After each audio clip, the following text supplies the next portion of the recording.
Hello, welcome back to my channel. My name is Michelle Barrett. I've been a personal stylist for 25 years. Now I help people like you build capsule wardrobes that mix and match easily, saving you time, money and space. So today I wanted to talk to the over 50s and I wanted to give you some really simple tips as to how you can elevate your wardrobe just to look that little bit more elegant. There's nothing extreme here. It's all quite simple and straightforward advice that you can apply today. Now, before I go on, I just wanted to say a huge thank you, genuine thank you to everybody who has been commenting. I've had so many comments over the last month and every single one of them I really appreciate.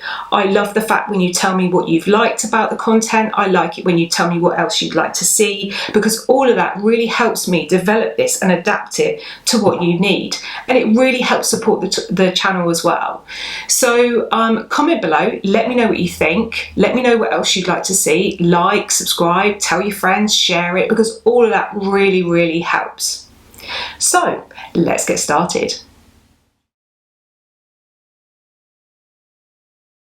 So the first bit of advice I've got to give you is about getting your confidence back. Now, I work one-on-one with quite a few women, and what I find is that often people have lost their confidence. It could be that your body's changed slightly. It could be that, you know, clothes don't quite feel the same way on you anymore. And it's so important. I mean, if you think about it, when you see somebody who's very elegant, what is one of the first things that you notice about them? Is that they're confident. Or even if they don't feel confident, they exude confidence. They kind of portray confidence. So that is what I want for you too. So one of the things that I want you to do is to open up a Pinterest board. You'd heard me say this before. Pin lots of styles you like. Now this has got to be what feels good for you. And if you want to create one board, if you've been doing this before and you've been following me for a while, and I've said about pinning styles you like, if you want to do something a little bit more elegant, create another board and just call it your elegant board. And you can keep it really private again. But just pin those kind of really elegant looks that you like the look of. Forget what anybody else says, forget what somebody down the road says, unless that bit of advice you know is something that you can value. You know, that honest friend who you know has always got your best interests at heart. So create a Pinterest board, pin the styles that you like, because what I want you to do is find that confidence again that you probably had in your 20s and maybe 30s, where you were experimenting and everything felt like fun. So I want you to get that back, and I want you to find where you're at now, because the chances are it doesn't have to change as much as you probably think it does. You just adapt it and you just change it slightly in a different direction to where you're at now. So we want you to be confident. I want you to be confident. I want you to feel confident in how you look. And if you need help with that, then book in for a consultation with me. I love seeing your faces. I've loved really recently meeting so many of you, and I'll help you get there, I promise. Now, the next step to creating a look that's quite elegant is keep it simple. Now, the reason why people often look really elegant and well put together, if you think about it, is because they've just kept it really simple. There's not loads of crazy shapes in jeans. They haven't got loads of patches all over their jeans. They haven't got crazy types of sleeves or anything fussy going on around their neck or crazy patterns. They've kept it really simple. So keep the colours simple, keep the style simple, and that is one of the best ways that you can create something that looks really elegant. So one of the best ways to do that is keep it to around 3 colours. So maybe you have one colour and another colour which mix nicely, and then you add another colour on top. So it could be maybe navy blue and ivory with a little bit of red. So yeah, keep it really simple. Step number 3, match your accessories. Now this is a really quick and easy way to pull any outfit together. So let me explain. I have a black bag, I have black belt, and I have black shoes and black boots. And I have the same in like a cognac colour as well. Now depending on what outfit I'm wearing, I will pull those colours together and I will choose the accessories that match together. So if you match a belt, if you're wearing one, you match your shoes and you match your bag, it immediately pulls that outfit together. The other thing that you can do as well is if you're wearing a hat, like say like you're wearing a trilby or you're wearing a fedora and it's got one of those leather bands around it, again, match that through your outfit. Or it could be you match the actual hat to bag and shoes if you're not wearing a belt. But just use your accessories and match them together, because I promise you that helps your look coordinated and well put together before you thought about any other part of your outfit. So match your accessories. Step number 4, know your body type. Now you will hear me talk about this quite a lot. And it's not because I want to put you into boxes or I want you to put yourself into a box, but what it can do is it can give you a guideline so that you can choose fabrics and colours that enhance your best features and skim over those areas that you might not be so confident about. So learn your body type, learn what types of cuts and styles suit that body type. Like I've said, book in for a consultation with me. If you need help with that, I can absolutely help you with it. But if not, do a little bit of research online and ascertain what types of cuts and what types of styles suit that body type. Again, keep it quite simple, but you can definitely use colour and you can definitely use the style and the cut of clothes and the tailoring of clothes to kind of draw the eye to one part of your body and take it away from another. So that is a really simple way, again, to elevate your wardrobe. Step number 5, know your colours. Very similar to body shapes. Learn what colours suit you.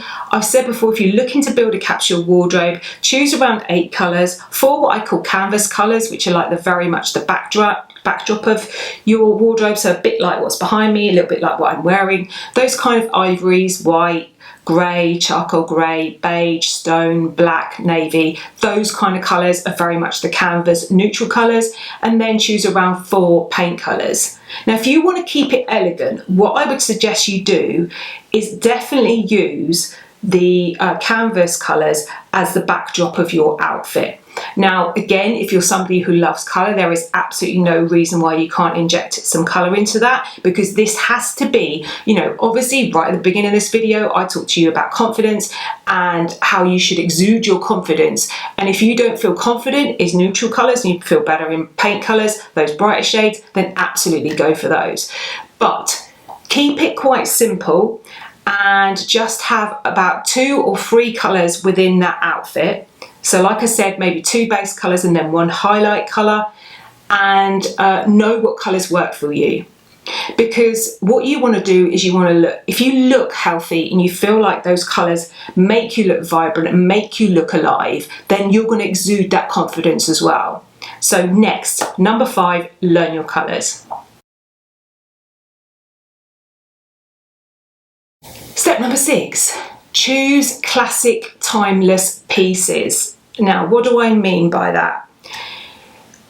A wide leg linen trouser, for example, in a medium, maybe high waist. Some of you that won't work for you, but a linen trouser is a good example. And if you don't like linen the way it creases up, then look for a linen mix.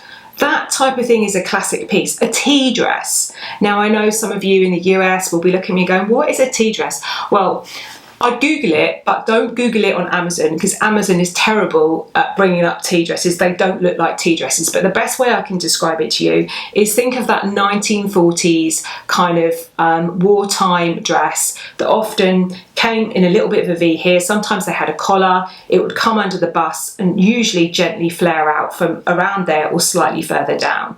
And there was often like a little sleeve, and sometimes they were long sleeved. But that type of shape of dress, A, it's very classic and timeless. B, it suits almost every body type. Whatever body type you are, it will look amazing on you. And that is what I want you. I want you to have that elegance. I want you to have that confidence. I want you to feel good in it. Now, if you're not a person who loves dresses, again, like I said, the wide leg trouser, a blazer, a simple white shirt, cotton white shirt or silk shirt, a silk top. And when I say shirt as well, I mean a button down. For the US people, you know, in the UK, if we say shirt, we just mean a button down. So sometimes I need to remember that. So yeah, a simple white shirt, like in silk or cotton, or a simple t-shirt, a Breton stripe as well, is another classic kind of style, with a pair of, let's say like a white Breton stripe, white and navy, with a navy pair of wide leg trousers. All really simple, timeless pieces, but that look elegant, classic, and really, really simple. Again, like I mentioned earlier, if you're looking at something like jeans, avoid all those crazy shapes. You know, there's no getting away from the classic style of the straight leg jean. Just looks better on almost everybody. You know, all these tapered and all these different shapes to try and sell you all these different types of jeans aren't necessary. Don't get me wrong, if you like one of them, then you absolutely go for it. But it tends to be those classic timeless shapes before, you know, fashion started tweaking everything and making all these crazy shapes and styles and cuts and slashes for everything and badges and glitter all over it and rhinestones and everything else. Those classic straight leg, think, you know, the Levi's 501. That is a classic style that works every time. And team that with your Breton top, team it with a simple white button down shirt or a silk shirt or a little silk top, and you have that elegance immediately, and match those accessories through. Now, something else that usually presents elegance is quality. Now, let me say straight away, I am not saying that you shouldn't buy from the high street. What I am saying to you is buy the best quality that you can. And if that means buying pre-loved, then buy pre-loved. Because if you think about the way something hangs, the way it drapes, the way it's tailored, the way it's cut, that can make a huge difference in looking elegant. So definitely try and go for the best quality that you can within your budget, whatever that is. And think about the way the fabric hangs. You know, often the drape of even a t-shirt can look different than a cheaper version. The kind of quality of jeans, denim, can look a lot better. The quality of linen, particularly the quality of cotton, can make quite a big difference in how it hangs on your body, how it looks on your body. And there will be something, you know, you'll see someone walking down the street and they look very elegant. There's something about it you can't quite put your finger on that makes it different and that makes it look elegant. And one of the strongest things is often quality. Now, I'm not talking about designer brands here. If you can get a designer brand and, you know, you can't usually afford it and you can get it pre-loved, then absolutely do that. But it's not about necessarily having designer brands. It is just about choosing the best quality that you can for the budget that you have. Step number 8. That was 10, wasn't it? 8. So step number 8, avoid really big logos. Now, one of the things that I honestly think, sometimes people will think that they look elegant by wearing a brand name logo, because they think, oh, you know, people are going to look at me like I can afford that particular brand. But actually what it does more than anything, in my humble opinion, and it is only my humble opinion, is it looks cheaper. So whatever brand it is, even if you bought that sweatshirt and it cost you £250 or $350 wherever you are, the likelihood is it looks cheaper than you just buying a, say, elegant cashmere sweater or jumper. So avoid the really big logos, and that includes on the buckle of a belt or branding that's all over a bag. You know, keeping it really simple and clean is what looks elegant. You know, somebody who is elegant and somebody who looks well presented doesn't need to sell themselves by advertising all these logos. So try and keep those logos to a minimum. Step number 9. Step number 9. Now this is quite an interesting one. Think about the textures and the fabrics and how you're putting them together. Now, I've spoken quite a lot about the monochromatic look. Now, the monochromatic look is about having a very similar colour on. So let's say you choose like a silver grey and you decide to wear silver grey head to toe. But what you'll probably find is, and sometimes particularly like with black this happens, and maybe navy blue as well, is you'll think, oh, okay, I've got a black blazer and I've got a pair of black trousers, so I'll just match them together and they'll look like a suit. And for some reason it doesn't quite work.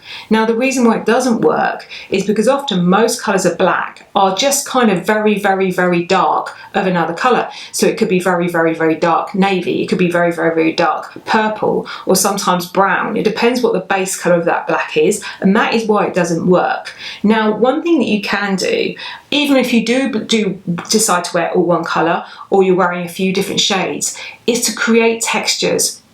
So if we go back to the silver grey, let's say you've got a silver grey satin skirt, and then you've got a cashmere silver grey jumper, and you might have a cotton silver grey shirt underneath. Now if you think about that, you imagine that outfit. I'm going to do some images to try and give you an idea here as well. If you imagine that outfit together, the light will hit those different fabrics in different ways, but it looks really elegant. You've got these different textures. So think about using different textures, and more often than not, I have to say, it's usually the natural fabrics rather than man-made fabrics, which also allow your skin to breathe better, that work better in this context.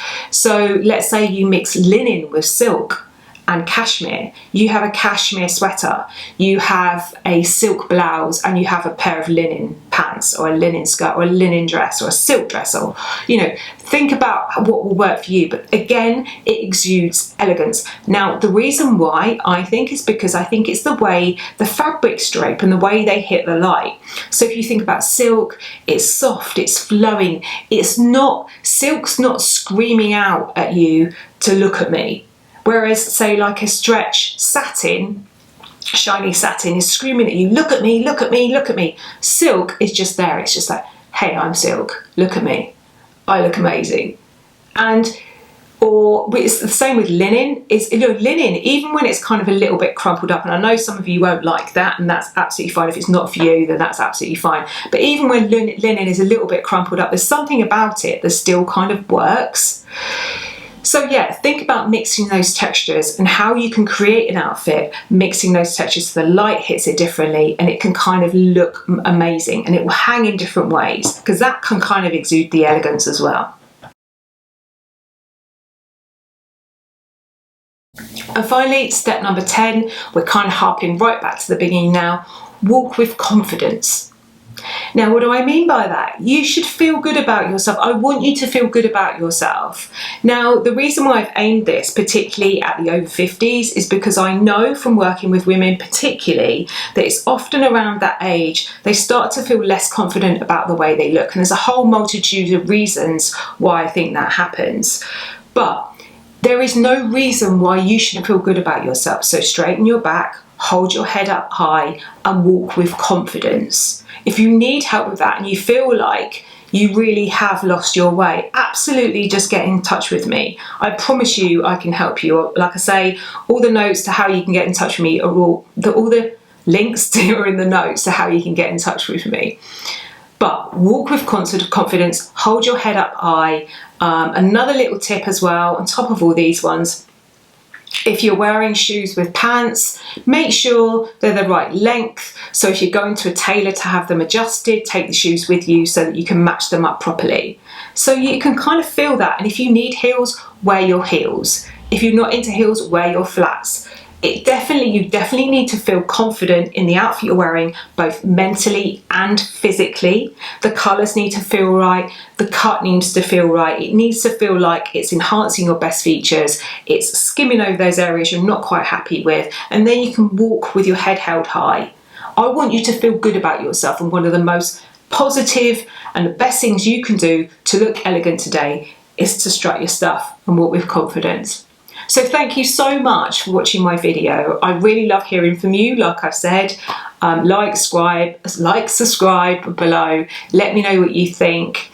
And keep tuned as well, because I have a big announcement to make in the next few weeks. There's a big change happening. Anyway, thank you so much for watching this video. I'll see you soon. Take care. Bye.